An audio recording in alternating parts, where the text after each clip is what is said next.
à long terme, ça peut tellement vous sauver la vie. C'est vraiment stressant financièrement, puis ça apporte beaucoup d'anxiété. C'est vraiment mon opinion. Je sais qu'il y en a peut-être qui vont être insultés. Allez YouTube, aujourd'hui je vous retrouve avec une autre vidéo de ma série Finance. Et si vous me suivez depuis un moment déjà, vous savez comment j'adore faire des vidéos finance. Je suis pas spécialiste du tout dans les finances, mais j'aime juste transmettre comme les connaissances que j'ai, puis juste donner des conseils pour les gens qui ont un petit peu plus de difficultés ou qui veulent améliorer leurs finances dans leur vingtaine, leur trentaine, parce qu'il est jamais trop tard pour s'améliorer puis créer un meilleur avenir pour soi-même.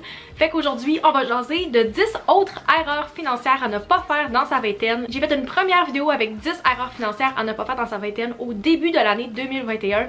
Puis là, je me suis dit que c'était le temps de revenir avec 10 autres erreurs que vous devrez pas faire dans votre vingtaine. Si vous avez fait une ou plusieurs de ces erreurs-là, j'aimerais aussi savoir votre expérience dans les commentaires. Puis si vous avez d'autres erreurs que vous avez faites dans votre vingtaine puis que vous voulez partager aux gens pour les aider aussi, vous pouvez me laisser ça dans les commentaires. N'oubliez pas de vous abonner pour ne pas manquer les prochaines vidéos de ma série Finance. Et c'est parti! La première erreur, c'est quelque chose qui est très commun chez les jeunes, mais aussi chez des moins jeunes, c'est d'avoir un seul type de dette. Quand je parle de type de dette, je vous parle de des cartes de crédit, des marges hypothécaires, des prêts, tout ce genre de choses-là. C'est quelque chose que j'ai été très surprise quand j'étais plus jeune d'apprendre ça, parce que dans ma tête, ça faisait beaucoup plus de sens d'être récompensé pour une cote de crédit parce que vous avez moins de dettes que d'être plus récompensé parce que vous avez différents types de dettes. Donc plus vous en avez des diversifiés, puis vous avez plusieurs comptes aussi, plus ça va vous avantager. C'est niaiseux, mais c'est comme ça que ça fonctionne. Les compagnies de crédit vont voir que vous êtes plus fiable parce que vous êtes capable de vous occuper de différents types de dettes. La deuxième erreur, c'est quelque chose que j'ai déjà mentionné, mais j'ai pas le choix de le redire, c'est de ne pas investir ou d'investir et de retirer son argent pendant les crashs des marchés. Présentement, je sais qu'en tant que personne qui a de l'argent d'investi, ça peut être un petit peu plus stressant d'avoir de l'argent que vous voyez qui perd de la valeur. Puis c'est vraiment tentant de juste retirer son argent puis se dire je vais couper mes pertes, mais c'est vraiment pas avantageux. Présentement, si vous n'avez pas d'argent qui est investi, avec l'inflation qui se passe actuellement, vous êtes juste perdant totalement là-dedans. Oui, des comptes accumulation ou des comptes avec un taux d'épargne plus avantageux, ça peut être bon pour avoir un fonds d'urgence ou pour garder accessible, mais à la longue, jamais vous allez faire assez d'argent pour combattre l'inflation, puis vous êtes juste complètement perdant là-dedans. Je ne suis pas une professionnelle en planification financière, fait que si jamais vous avez des questions, je vous inviterai à consulter un professionnel là-dedans, mais ça peut être un bon moment présentement pour vous pour placer de l'argent parce que le marché est vraiment très bas actuellement. Aussitôt que le marché va augmenter, c'est là que vous allez faire vraiment beaucoup d'argent parce que vous avez placé dans un creux. Fait que c'est un bon moment présentement de placer de l'argent. La plupart des investissements, c'est des objectifs à long terme. Si vous placez, vous devez pas vous attendre que dans 2 mois, vous allez devenir riche. L'objectif, c'est de placer maintenant pour votre retraite ou pour un objectif plus à long terme parce que c'est là que ça va valoir la peine. Il y a toujours des creux puis des hauts dans les marchés. C'est comme ça que ça fonctionne dans la bourse. Vous avez comme pas le choix de combattre les creux pour après pouvoir bénéficier dans les moments où ça augmente. La troisième erreur est très commune chez les étudiants ou les premiers acheteurs de maison, puis c'est de dépenser plus que 35% de son revenu net dans son hypothèque ou son loyer. Je sais que c'est difficile quand on a un plus bas revenu de garder son habitation dans son budget, puis que 35% pour certaines personnes c'est vraiment pas beaucoup comme budget. C'est vraiment stressant financièrement, puis ça apporte beaucoup d'anxiété de dépenser trop d'argent juste dans ça, juste pour pouvoir se loger. Il y a toutes les autres dépenses qui augmentent à côté, vous devez manger, le coût de la vie est juste plus élevé.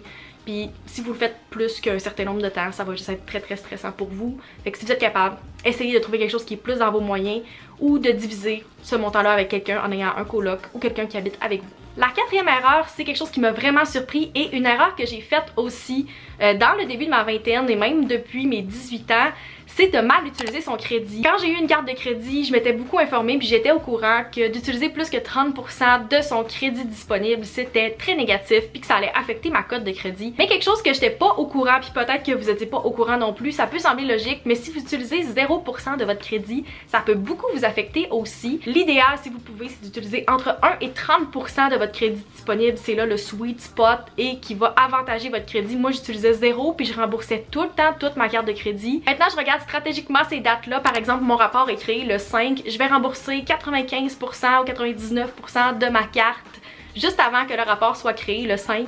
Et le 6, je vais pouvoir rembourser toute ma carte comme ça. Au moment où l'évaluation est prise, j'ai plus que 1% qui est utilisé.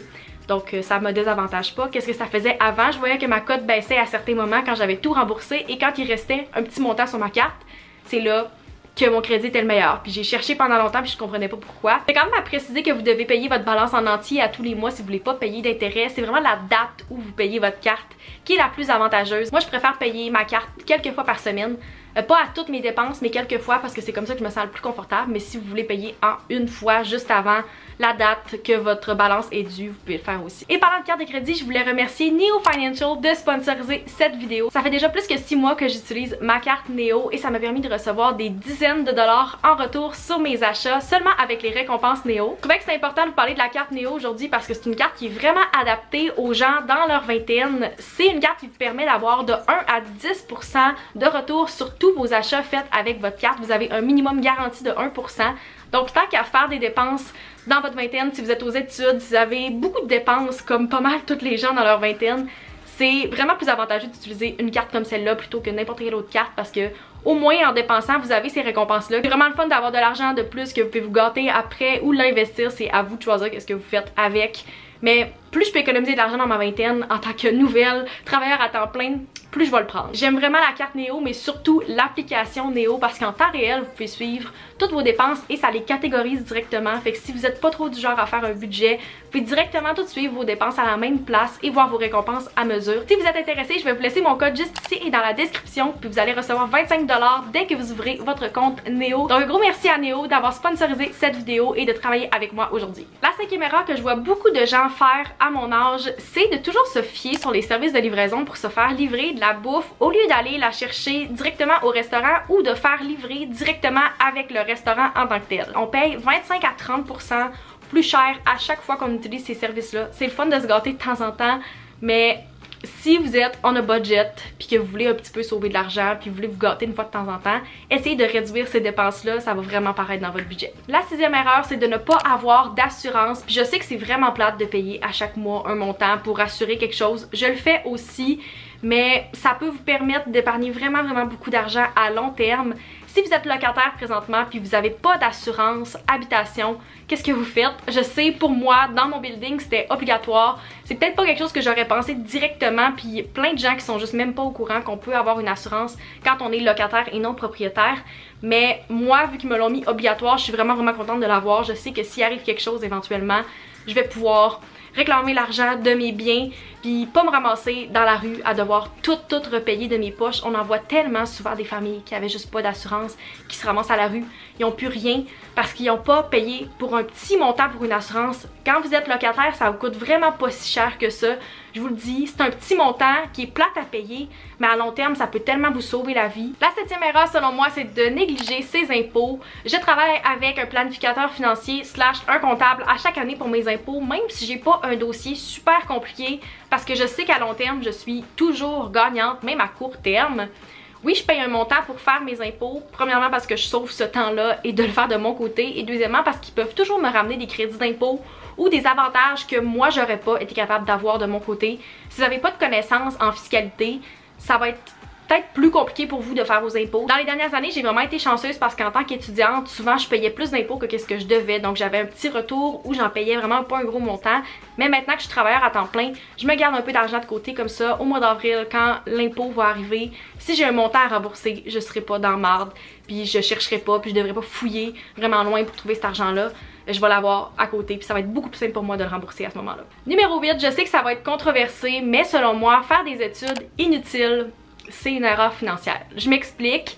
Si vous faites des études, puis juste des sessions, vous changez de programme tout le temps, que vous n'allez pas finalement utiliser ou vous ramassez que vous n'avez même pas de diplôme à la fin, c'est de l'argent qui est jeté par les fenêtres. Oui, les études, ça va toujours être un avantage parce que même si vous travaillez pas dans votre domaine, ça vous fait des connaissances générales, puis ça vous fait une expérience de vie. Mais veux pas, si vous avez payé 3-4 ans d'université pour finalement ne pas avoir de diplôme ou ne pas l'utiliser à la fin, c'est des livres, c'est des frais scolaires qui sont juste gaspillés. Si vous êtes encore jeune puis vous êtes vraiment pas sûr de vos décisions puis que présentement vous allez comme faire des études pour plaire aux gens autour de vous, c'est peut-être pas la meilleure décision financière et juste pour votre bonheur aussi, peut-être que ça serait mieux pour vous de voir d'autres alternatives qui vont vous rendre plus heureux, peut-être plus riche aussi, de travailler pendant un petit bout. C'est vraiment mon opinion. Je sais qu'il y en a peut-être qui vont être insultés avec ça, mais faire des sessions après des sessions de des études supérieures, ça coûte super cher, puis si vous êtes pour pas les utiliser, c'est de l'argent que vous allez pas avoir. La 9e erreur, c'est quelque chose qui est très commun aussi chez les jeunes dans leur vingtaine puis les gens aux études, c'est de sortir plusieurs fois par semaine. Je sais qu'il y en a que leur vingtaine c'est fait pour sortir puis que profiter de sa jeunesse pour plusieurs personnes c'est de sortir. Puis moi je suis vraiment une fille relax à la maison, introvert. Fait que de temps en temps c'est pas de sortir mais ça coûte tellement moins cher de juste prendre l'alcool que j'ai chez moi, boire ici avec mes amis au lieu de sortir plusieurs fois par semaine. Comme une fois de temps en temps c'est correct, mais si vous sortez plusieurs fois par semaine ça vous coûte des centaines de dollars par mois. Puis moi je préfère mettre cet argent là ailleurs que dans de l'alcool puis d'être juste hangover le lendemain. Et la 10e et dernière erreur à ne pas faire dans sa vingtaine, c'est de faire des dépenses qui sont impulsives. Là je sais que ça semble vraiment logique, mais quelque chose que j'ai commencé à faire dans les derniers mois puis qui m'a vraiment beaucoup aidé à diminuer mes dépenses, c'est quand je veux faire des achats de vêtements par exemple, d'attendre quelques jours avant de faire ces achats là. Fait que monter mon panier et être vraiment certaine de si je veux faire cette dépense là. Donc je laisse quelques jours puis je me dis je vais y revenir dans 3-4 jours, 1 semaine, 2 semaines. Et à ce moment-là, si je veux encore ces items-là, là je vais faire l'achat. Si j'ai de quoi dans mon panier pendant 2 semaines puis que je le veux vraiment encore, ça me confirme que c'est une dépense que je regretterai peut-être pas à long terme, contrairement à une dépense que j'ai faite on the fly. C'est tout pour les 10 autres erreurs financières à ne pas faire dans sa vingtaine. J'espère que vous avez apprécié. Abonnez-vous, mettez un like à la vidéo si vous aimez les vidéos finances et on se retrouve dans une prochaine vidéo. Bye!